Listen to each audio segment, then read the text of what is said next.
So this is John Work with Shai Ben-David and my student Walter is here. And we are going to talk about the utility of unlabeled samples in domain adaptation.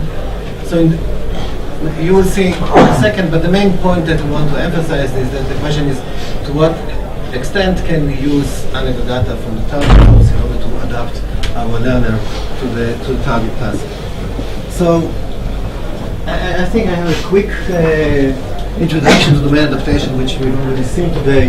So most of the theory that we have in machine learning talks about the stationary data, the data that you get for training, the same data that you have to test on. And so this is the IRD assumption about the data generation process. And as we already mentioned several times today, this is not always realistic. So we have to address other more complicated situations, as Maury was showing. So the domain adaptation is we train on one type of domain, say distinguishing male and female features, and we want to test it on a different type of domain. And the question is, to what extent can we utilize the information that we got on the first domain in order to solve our task on the second domain? And there are lots of applications to this problem, spam filtering and a lot of application in natural language processing. And this is so prevalent that many people have worked on it, and there are lots of real uses of domain adaptation. However, we have very little theoretical understanding of domain adaptation so far, and that's the direction that we're trying to address here. So this is another theoretical talk. We're trying to understand why and when will domain adaptation succeed. And so we distinguish three aspects of domain adaptation framework. So if you want to describe domain adaptation problem, you need to somehow answer these questions. The first is what type of input data is available to the learner. What kind of input do you get? What's the sources of the input and so on? I'll elaborate on this in a second. The second is the question, of course, of the relationship between the source and the target tasks. Of course, if there's no relationship between the source and target, domain adaptation is doomed to fail. And as Maria was describing, there's a lot of effort on trying to model those relationship between the source and the target tasks. The third aspect, which we feel that has not been addressed strongly enough so far in the literature, is the prior knowledge of the learner. We know very well that one of the basic principles of learning is the no free lunch phenomenon. It tells you cannot really succeed in learning without any prior knowledge. And when we're trying to do domain adaptation, we have to look at what kind of prior knowledge about the task, about both tasks, the source and the target, will the user have, and how will it affect our ability to do domain adaptation. So we will mainly address this third aspect because it's the least addressed in previous literature. The other coordinate along which I want to call your attention to is there are two types of algorithms for domain adaptation. The first type is conservative algorithms. What are conservative algorithms? These are algorithms that train on the source data and then use the outcome of training on the source data to solve the problem of the target task.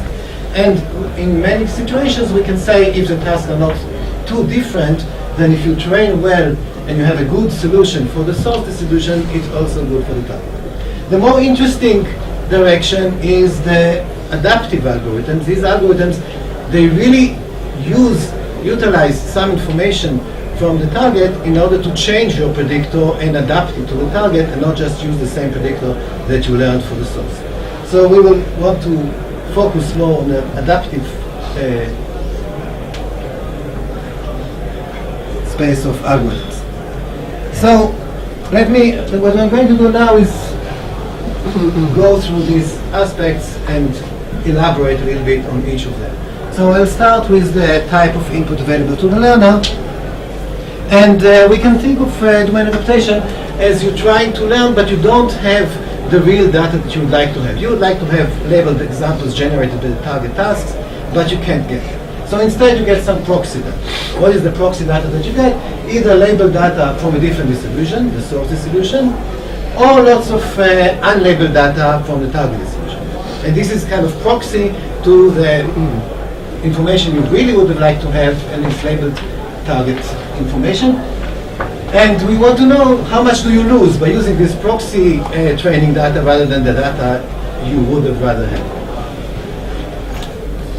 And there are lots of questions. One is then, can we learn with just source-generated label data? Can the target unlabeled data be beneficial? Can we use it in a very effective way, the target unlabeled data? And of course, there is the question that I think Dan is going to talk about. How can you utilize, on top of the training label data and the unlabeled and the target unlabeled data, how can you also use some labels, few labels from the target task? Well, that's what you were aiming as future research or ongoing research. Your second type of proxy data, that's already a question, even if you were learning adaptation. Even if the source and target distributions are the same, a question of whether tons of unlabeled data right, help you that's the same supervised learning problem. And it's already a big problem.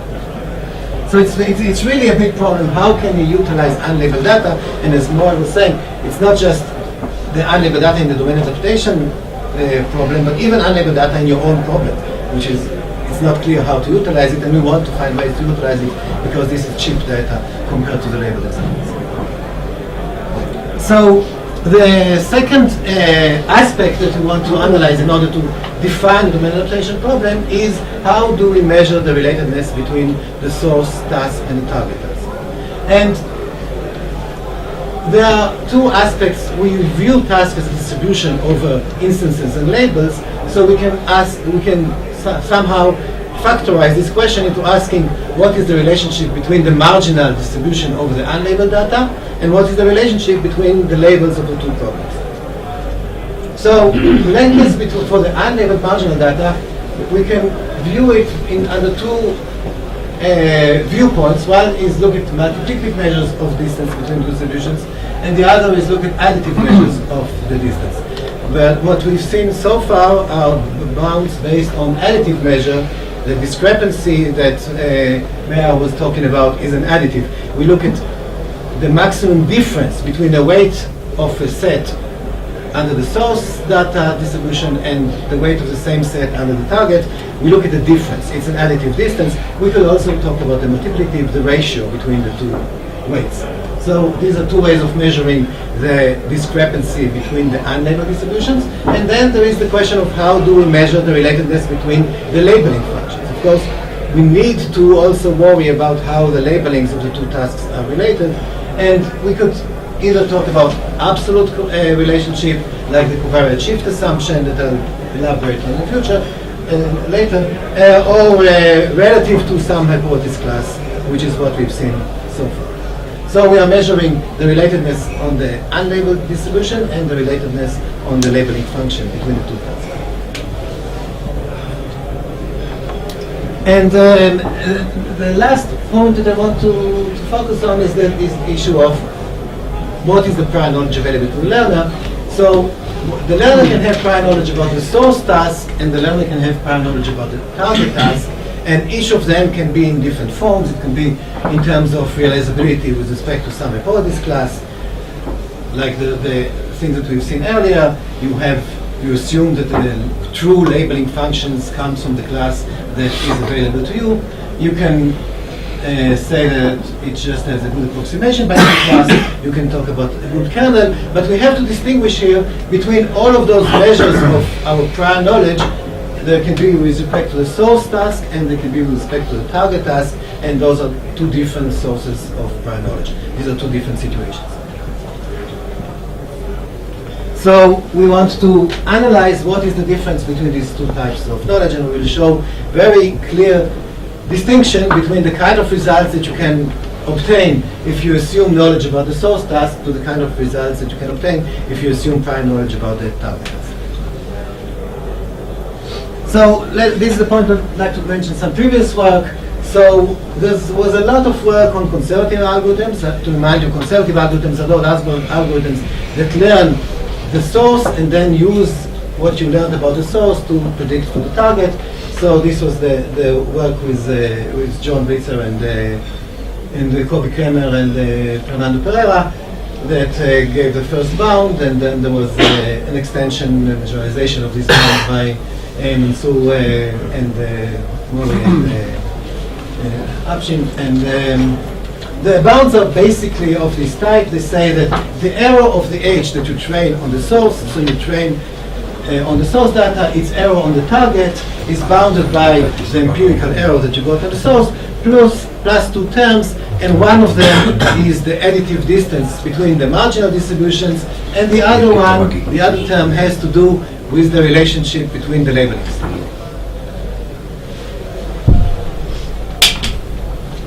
So these are the first type of bounds that we got, and these are bounds for conservative algorithms. For adaptive algorithms, it's been a little more work needed in order to get some bounds, and more recently, Cordes, Mans, and Mori showed the benefits of using the unlabeled data in order to get reweighting. So we are not using exactly the same hypothesis. We use reweighting in order to adapt the hypothesis to the target distribution. And in this paper, we showed some limitations of those techniques, and we showed that the assumptions that are made by those results are basically all necessary. Without them, you have the risk of failure. Yeah. Just a little clarification on this. This work that you read, we actually tried to mostly criticize what people have done. What you call weighting. So mostly we've been trying to say that a series of things that have been done for importance weighting just don't work. Right. And we try to say why. Right. And it's the same line here, right. but so we agree. Okay, so let me now go to the more formal part of the talk. So our formalism is like this. We have some domain set X. We have the label set that for simplicity will be a 0-1. So I look at the classification, binary classification tasks. And the source distribution is a probability distribution over the domain with labels, and the target is a different probability distribution over the X and the labels. And the learner gets a labeled training sample from the source and an unlabeled training samples from the target, and he has to come up with some predictor, with some classifier, and the success of this classifier, the error with respect to the target, is measured by the probability over the target distribution that your predictor does not predict the correct label. So that's the standard formal setup. I think the only thing to mention here is that it's a setup in which we have labeled examples generated by the source and only unlabeled examples generated by the target. And we want to predict well with respect to the target. And this is a 0-1 loss in the binary classification task. And we will make a very strong relatedness assumption with respect to the labeling. We'll assume the covariant shift assumption. That's the strongest assumption you can assume with respect to the labeling. It says that the labeling on the source and the target is exactly the same. If you got the same point X, the labeling that the target will give you will be the same as the labeling that the source gave you. Or the probability that the target will give it label 1 is the same probability that the source will give it label 1. It's a strong assumption, but it's still, there's lots to do even under such an assumption. Okay, so as I was saying, we want to shift a little bit the measure of relatedness between the underlying marginals. Rather than looking at additive measures of the discrepancy, I'm defining here a relative or multiplicative measure of discrepancy. So we take some family of subsets of the domain, and the multiplicative discrepancy between the two distributions is the infimum over all the sets in my collection of the ratio. So now, rather than looking at the difference between the weight under the source distribution and the weight under the target distribution, here I look at the ratio between the weight under the source and the weight under the target. And this is, intuitively, it's a very natural approach to take, because if you have a point that has high weight with respect, or a subset that has high weight with respect to the target, and it has very low weight with respect to the source, you are unlikely to see this point in your training sample, because we are training according to the source. So if there's a set B that has high weight with respect to the target, but small weight with respect to the source, this is a set on which we really care about the labeling in the target task, but we don't get much information when we do the sampling training data from the source. So we do care about this ratio of the weights. So we are going to see what can be done under this multiplicative measure of discrepancy between the two distributions. So this is sort of like the inverse of the importance weight. It's like the inverse of the importance, except that we're doing it over some collection of subsets and not over all points. So using this, I mean, here is a very simple observation. Just if we have a bound on this ratio between the weights over all points in the domain, then it is very easy to see that for every hypothesis, its error on the target is no more than its error on the source times this bound of the weights. So this is a very simple observation, and on one hand it looks strong because it doesn't care what algorithm you use. It's a very conservative thing. You train something which behaves nicely on the source, it will also behave not so badly on the target. But of course there are some issues with such a simple bound, and here there's no unlabeled data needed, it's only conservative. The problem with such a bound is that, you see, this bound is very nice if on the source you make no error. If the error on the source approaches 0, then the error on the target will also approach 0. But in realistic cases, where you do make errors on the source, then this bound becomes that if you make error epsilon with respect to the source, your error with respect to the target will be this factor times epsilon plus a term that depends on what is the optimal respect to the source, and this may be very high. So if the error with respect, your best error with respect to the source is 0.1 and this ratio is 10, this factor will all be 1 and tell you that this bound is completely meaningless. Shai, I actually feel like this is not the main problem with that bound. The main problem is that ratio could be huge. Right, okay. So it's the same, the ratio could be that huge. ratio would be enormous. It could be infinite. Right. I mean, this is just a teaser to say it's a very straightforward result, just saying that this weight ratio point-wise is a very strong assumption. Okay, so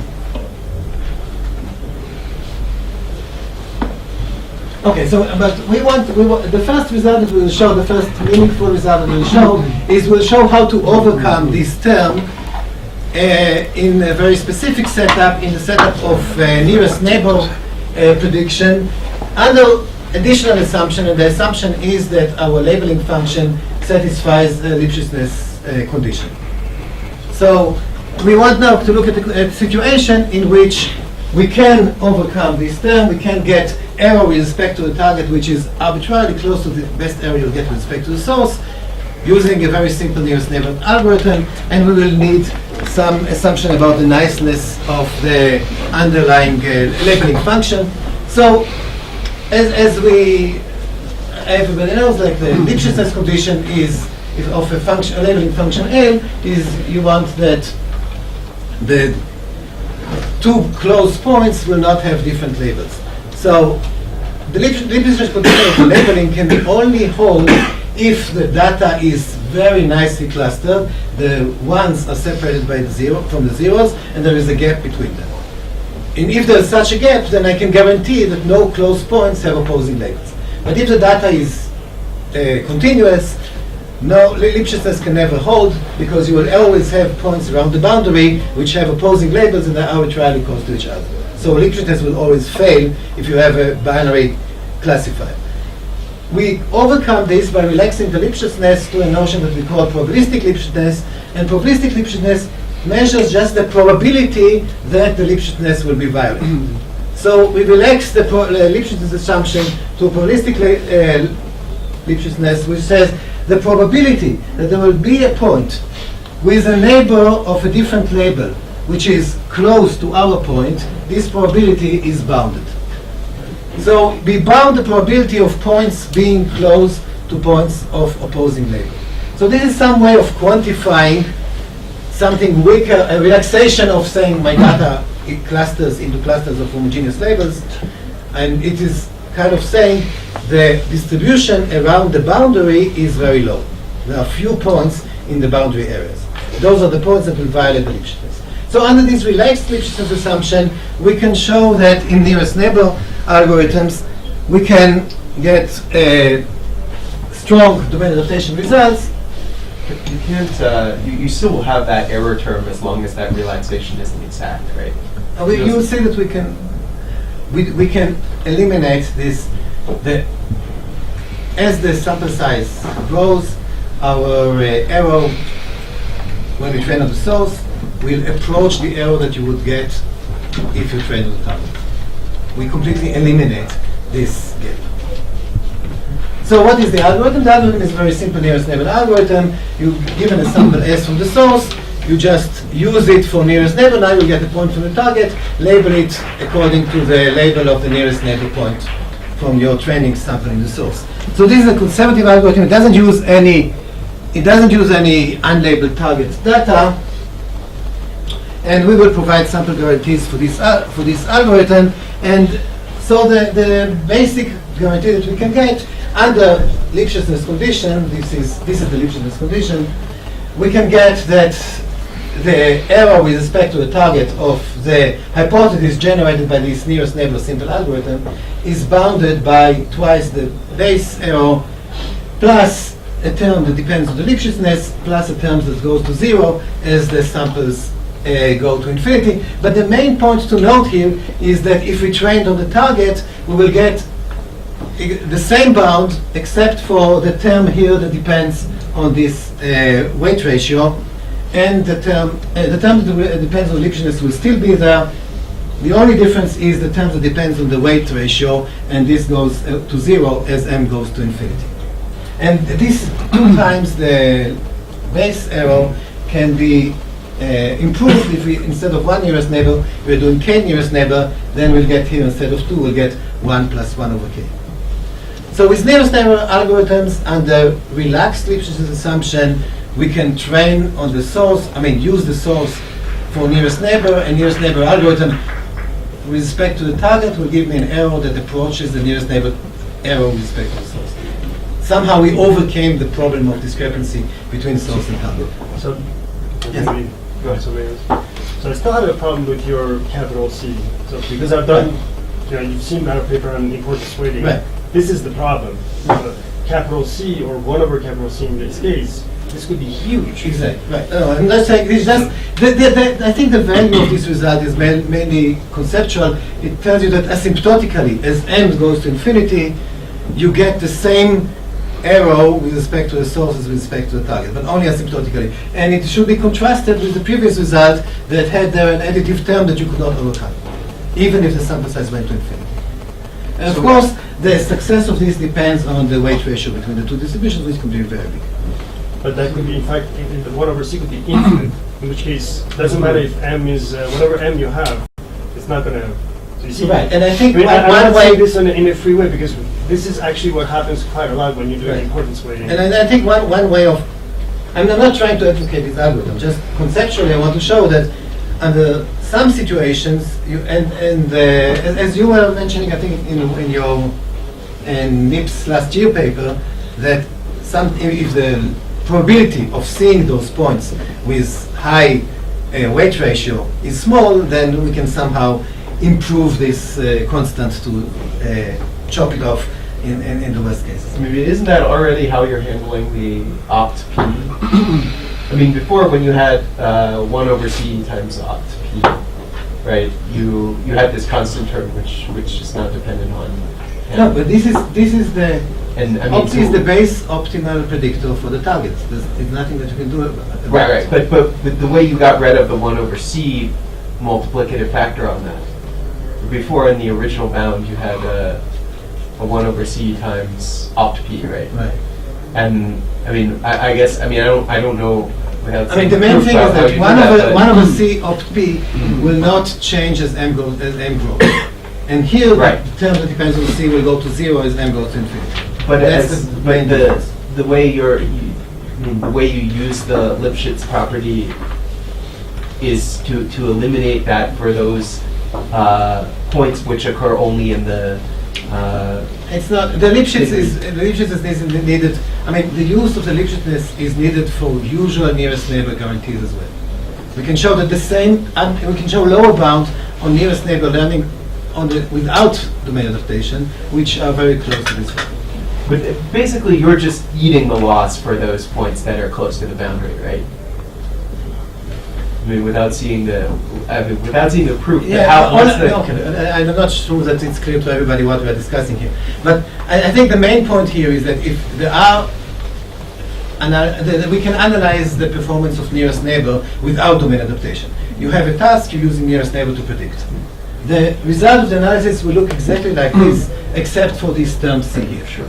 That's what I'm saying. That except for this term that is multiplied by 1 over n, the analysis for without domain adaptation gives you exactly the same bound as the analysis with domain adaptation. So in some sense, all the penalty that you're paying for having to adapt between the domains is this factor here. Okay, so is unlabeled data necessary at all, the target data? Because the two examples we've seen so far, the two results we've seen so far, were results in which I was not using the unlabeled target distribution. So maybe under this strong point-wise ratio assumption, we don't need target data at all. And we were going to show that this is not the case, and we have two scenarios in which we can prove that you really have to rely and utilize the target data, otherwise you are bound to do much worse. So our first scenario is the scenario of proper learning. So what is proper learning? Proper learning is a situation in which you want to learn a classifier that belongs to a specific class. So it's not just trying to predict, but you're trying to predict with a specific classifier. So for example, you want to have a classifier that can be computed very quickly, or you want to have a classifier that is readily interpretable. So one example is that there is this lot of work now in trying to have visual help to driving. So there's this company in Israel, Mobileye, that develops devices that have a camera on the car, and they watch the road, and they notice if you're about to hit an obstacle or to hit a person, or if you're falling asleep, and they raise an alarm. So such a classifier, if it has to detect whether you are falling asleep or not, has to be very fast. So you want your classification function to be something that can be very quickly computable. Halfspaces are a good example of this. You are willing to sacrifice some accuracy to have some false positives for the speed of prediction. So if you're in the situation that you want your classifier to come from a given class, we can prove that unlabeled data is completely necessary. We have lower bounds that you cannot do anything without the unlabeled target data. Okay, so the problem is like this. We are given some hypothesis class H, and there is a source labeled sample and an unlabeled target sample as before, and the difference is the output now is not an arbitrary classifier, but it should be a classifier from this class of nice classifiers H. And maybe even before I show you the algorithm, let me show you in picture what it means. So assume that this is my labeling function, and I want to output a linear classifier. So no linear classifier does a perfect job here, but in order to choose the best linear classifier, I need to know something about where is most of the weight of my target. It will tell me where am I going to sacrifice more easily in my error. So my algorithm is going to be, I'll use the sum learner to learn some function on the target, maybe a very ugly function. Then I'll use this function on the target in order to label the unlabeled sample P. I have an unlabeled sample from the target. I use the ugly function that I learned in the first step in order to label this data. And then I take this sample with the new labeling that I just assigned to it and feed it to a learner of Halfspaces for the target. So this is a two-step approach. You first learn with an ugly function, you use the ugly function to label the unlabeled data, then you feed the unlabeled data into the learner of the nice function that you want to output. And in the case of half spaces, the point is that there are lots of half spaces here, all those in the gray area, that will make the same arrow with respect to the source. But to choose which of them is best with respect to the target, we have to know whether this zone is heavier or this zone is heavier. And what we're actually doing is using the unlabeled target data in order to determine which of all of those half spaces that look equivalent from the point of view of the source, which of them will best fit the target. So the gray area has zero weight in the source. No, the gray area is the area in which, all of those classifiers, the source of the uniform distribution. The source of uniform distribution. The gray area is the area in which all the classifiers, with respect to the source, they're all equal. They're all making the same arrow. With respect to the target, it's not a uniform distribution. With respect to the target, there's some different distribution of the unlabeled points. The same labeling, but different unlabeled distribution. So in order to tell which half space is best with respect to the target, we inevitably need unlabeled data from the target. So in such situations, we can prove that the unlabeled data from the target is essential. It's quite simple, but it's a very practical situation. Like a company like Mobileye, if they want to train their detector to different countries, they can train it very well on one country, assuming the covariant chief assumption that the prediction whether a driver is falling asleep or not is the same regardless of distribution of the behaviors of the driver. Now, when you go to another place, you just need unlabeled data and you can adapt your predictor. And here, the unlabeled data is provably necessary. And, okay, the last point I want to address is the notion of this prior knowledge that I mentioned. So, we want to see the effect of prior knowledge of the source task and effect of prior knowledge of the target task. So we compare two assumptions. One is that the learner has some class of predictor, H source, with respect to which you can predict the source well.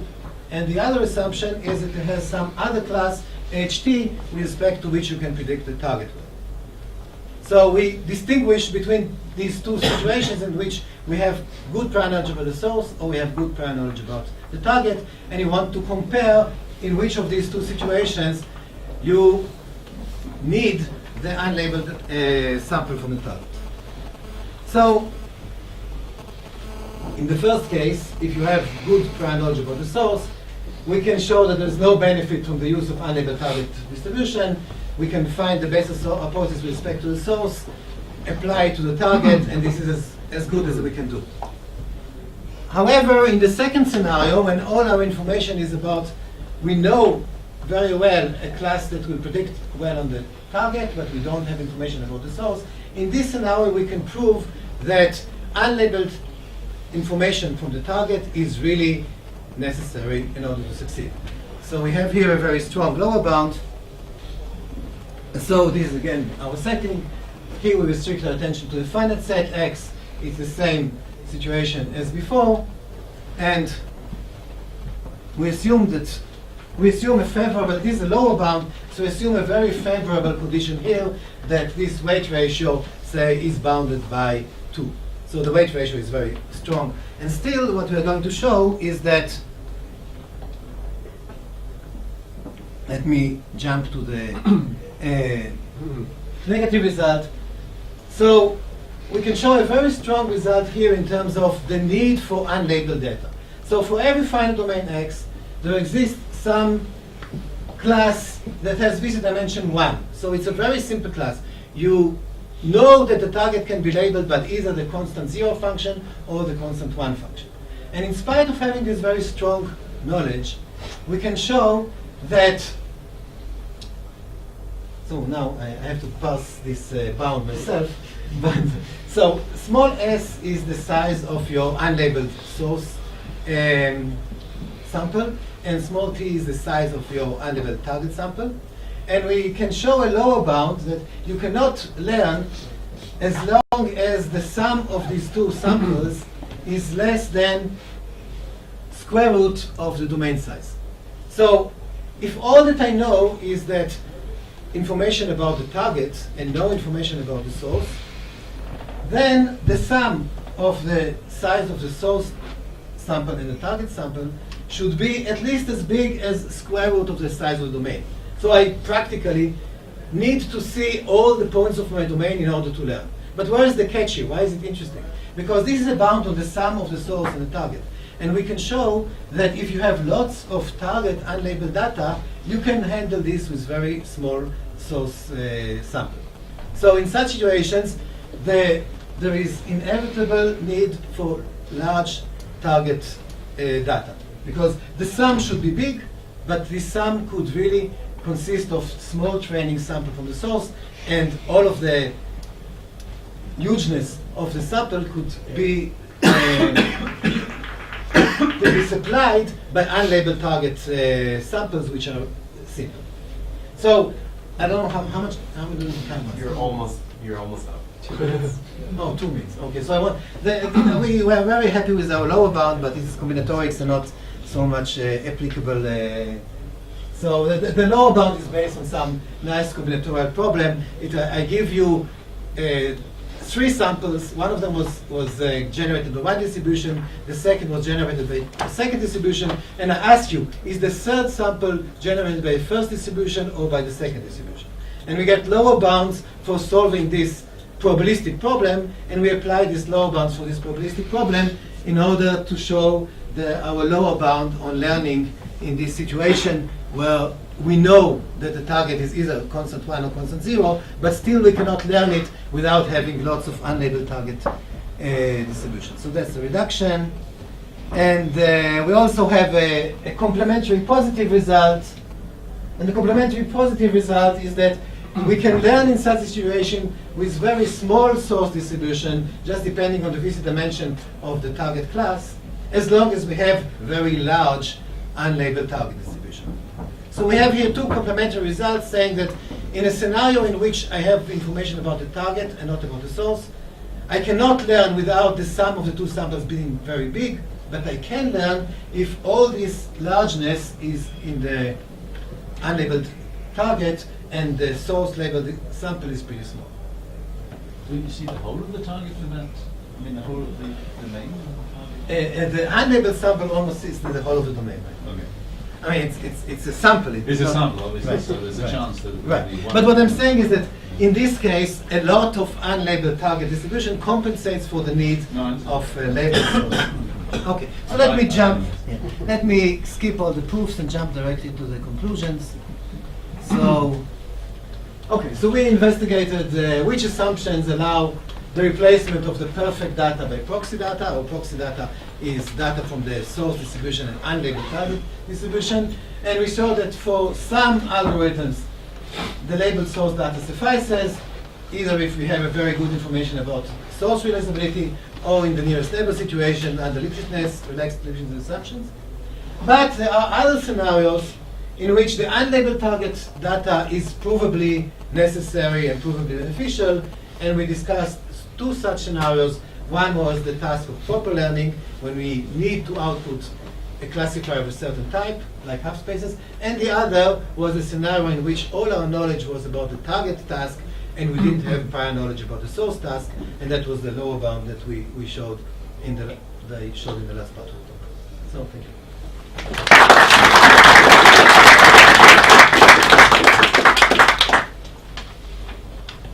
So are there any questions? What would happen if it's both source realizable and target realizable? Right. So in this case, we have a bound that depends on the source realizability, and we have a bound that depends on the target realizability, so you can always use the minimum between these 2 bounds. But we don't have a bound that gives you anything better than the minimum between these 2 bounds. So I think the lower bound was like square root number of samples, or number size of your, and the upper bound was, so this gap is like a square root gap between them? No, it's a very big gap. If I focus on the size of the point is that, the point is that what I'm concerned about is the size of the label. I'm in a scenario in which labels are very expensive. So here, what I need for the labels in the positive result is just the visit dimension of the class. And there's no dependence of the size of the set. On the other hand, the lower bound tells you The sum has to be. the sum has to be. Right. But The so you sum can- has to be huge, but we show that although the sum has to be huge, all of the bigness of this could come from the unlabeled sample, and the labeled sample could be pretty small. That's basically the result. So I have some general comments. The first one is the one that I criticized several times, and I still criticize it strongly, and that is the one related to capital C. So the assumption that capital C would be bounded is extremely strong. Just to give you an example, if you look at our paper on importance weighting again, you take two Gaussians, simple case, it's infinite. Right. So, and this happens quite a lot. And so basically, just going at a deeper theoretical level, where you were comparing additive versus multiplicative ones, I actually think that it's better not to do additive because of precisely this issue. Because in fact, all of your bounds, everything that you're showing, if they all depend on this ratio of 1/c, I would say, first of all, the 1/c would want to estimate it on top of that, because otherwise how could you use it? And not even getting into the estimation issue, if the assumption that 1/c would be bounded is extremely strong. Right. But If for now, example, I mean, there's a technical. I didn't want to get too technical, but for our positive results, like the domain adaptation, the nearest neighbor algorithm, we don't need the pointwise ratio. We just need the ratio over cubes, and the ratio of the cubes is something that you can estimate from the data. So in some of the algorithms, you don't need the pointwise ratio, which is really very extreme, but you can settle for, it's like the discrepancy that we did with respect to some class. Here we can do the multiplicative ratio with respect to some class, and for the nearest neighbor, it is enough to do it with respect to cubes, which it has this dimension, just 2D or something. So it's much better, but I didn't want to get into this technical. so maybe in that case, for a particular case of the cube, that would be okay. But in some sense, I would say more generally Right. that the so-called, what you call additive, actually it's not just additive, it's also that it's taking into account the loss function, which importance weighting quantities do not. So, I mean, you know that. So one of the crucial benefits of discrepancy is precisely, or the DA distance that you were using previously, is precisely that it's taking into account the hypothesis set and the loss function. Relying only on the ratio of the distributions has three issues. Ignoring the loss function, ignoring the hypothesis set, and the fact that it can be infinite quite often. Okay, So well, that's- actually, I have to cut you guys off because there. No, so when I it's get started important. on This the is poster important because section. these are important aspects of adaptation. Yeah, no. I actually want to say we should. I mean, I want to continue this discussion kind of less formally, so we can let people who want to look at the posters get started doing that. And then, but I mean, yeah, I think that we can. I mean, by all means, please, we should continue this discussion as well. So those people who are interested in. Right, and if in you're this- interested, like Ruth here can answer all the questions also, so you can channel some of the questions to her. Yeah, really hard ones. Right.